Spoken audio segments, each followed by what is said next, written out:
Dans cette vidéo, nous allons voir s'il est intéressant ou pas d'avoir une couverture de change ou hedging en anglais lorsque nous nous diversifions sur des marchés actions en dehors de la zone euro. La diversification mondiale dans l'investissement est indispensable. Personne ne vous dira le contraire. Mais cette diversification amène à cette fameuse question de la couverture de change.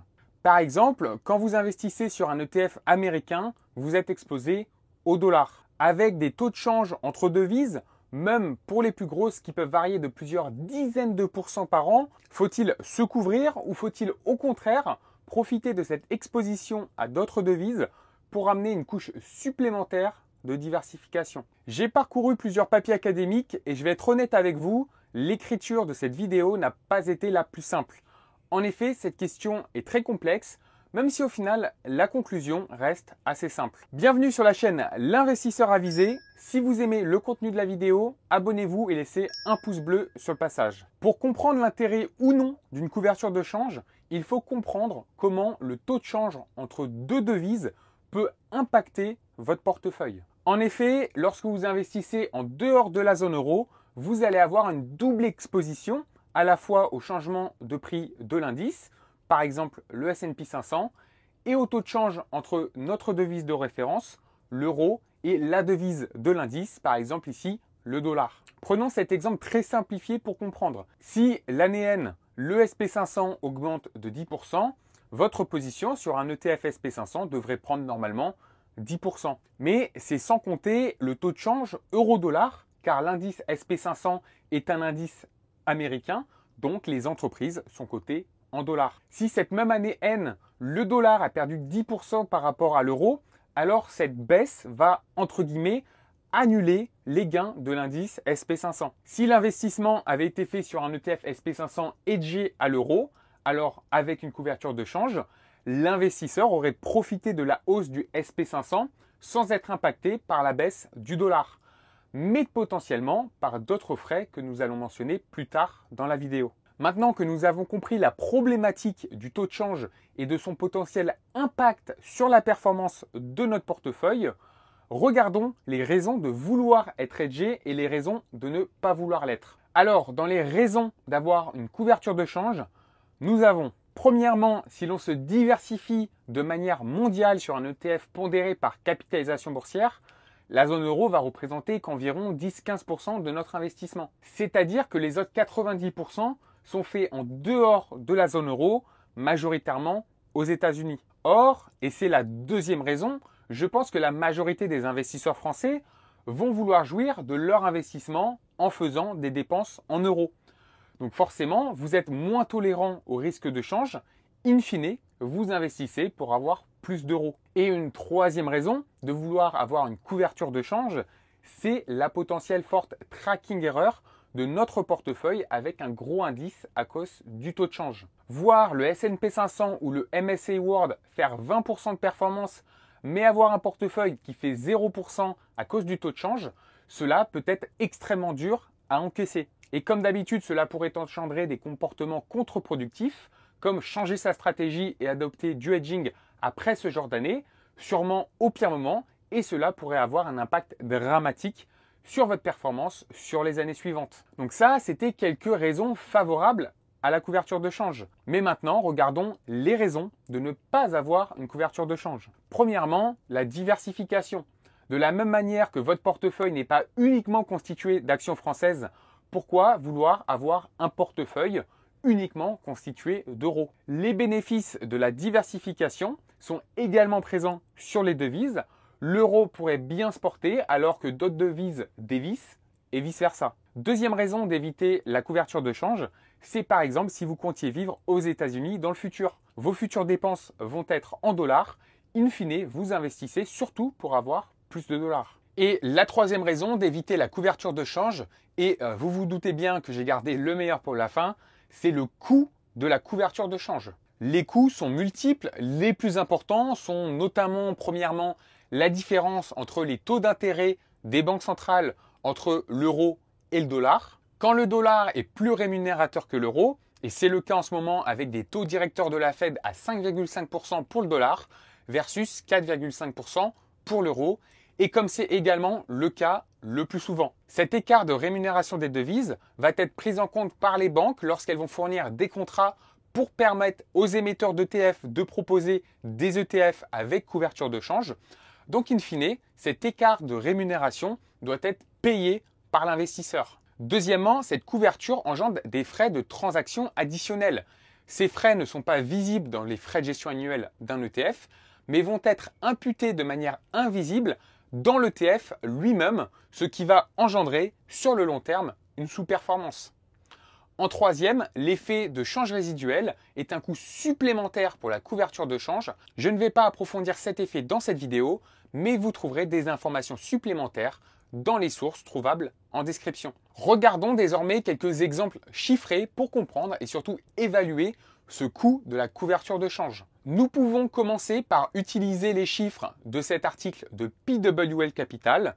Certes, nous sommes dans un cas de couverture de change avec le dollar canadien, mais les auteurs trouvent un coût variable entre 0,6 à 0,74% annuel.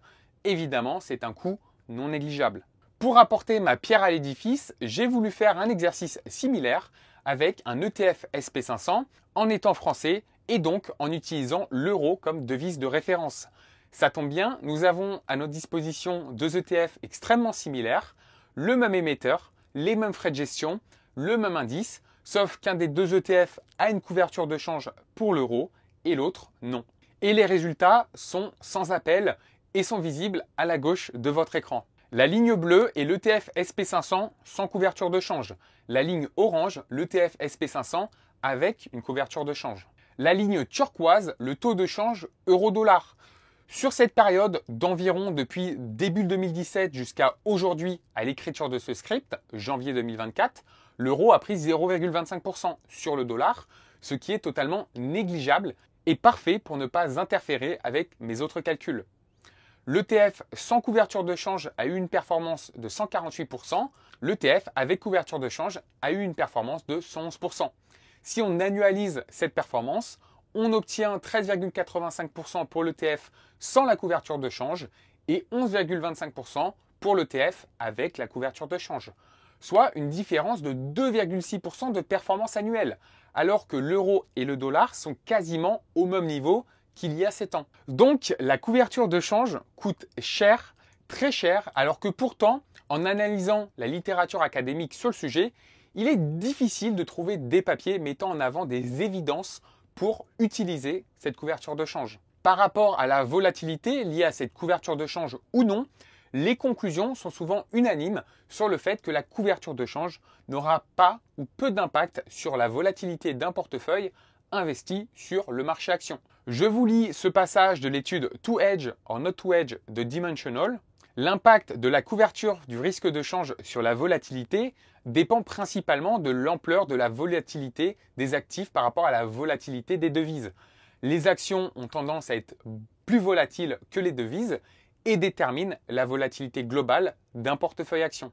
En fait, les actions sont tellement volatiles que la volatilité liée au taux de change est négligeable. Ce sont des conclusions similaires que partage également Vanguard avec leur étude Global Equity Investing: The Benefit of Diversification and Sizing Your Allocation. En effet, dans leur recherche, ils indiquent que la couverture de change peut augmenter ou baisser la volatilité suivant les pays, mais jamais de manière significative.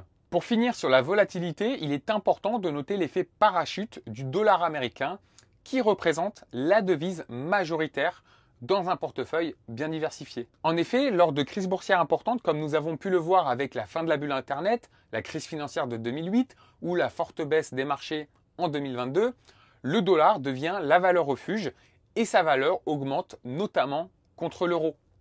Cette augmentation, au moment où nous en avons le plus besoin, est un argument majeur pour éviter la couverture de change car elle permet de limiter la casse en tant qu'Européens au pire moment pendant les crises. C'est pour cela que dans la littérature académique, cet effet est appelé l'effet parachute. Qui sauterait d'un avion sans son parachute? Alors, je pense qu'il est temps de faire un récap et de conclure cette vidéo. Un investissement avec une couverture de change peut paraître extrêmement attractif sur le papier. Nous, investisseurs français, nous sommes là pour faire fructifier notre patrimoine, pour le dépenser en euros. Néanmoins, sur le long terme, le coût de cette couverture de change est très élevé. Les bénéfices, selon les recherches académiques, sont de nuls à limités, voire même contre-productifs.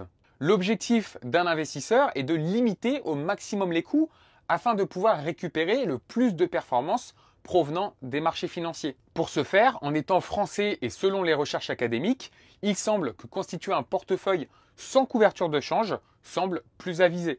J'en profite, avant de finir la vidéo, d'anticiper une question qui sera posée en commentaire. Pour un indice comme le SP500, et c'est la même chose pour un MSCI World, vous allez avoir des ETF SP500 cotés en dollars, des ETF SP500 cotés en euros et des ETF SP500 Euro Hedge en dollars ou en euros. Le premier et le deuxième vous donnent tous les deux une exposition 100% au dollar.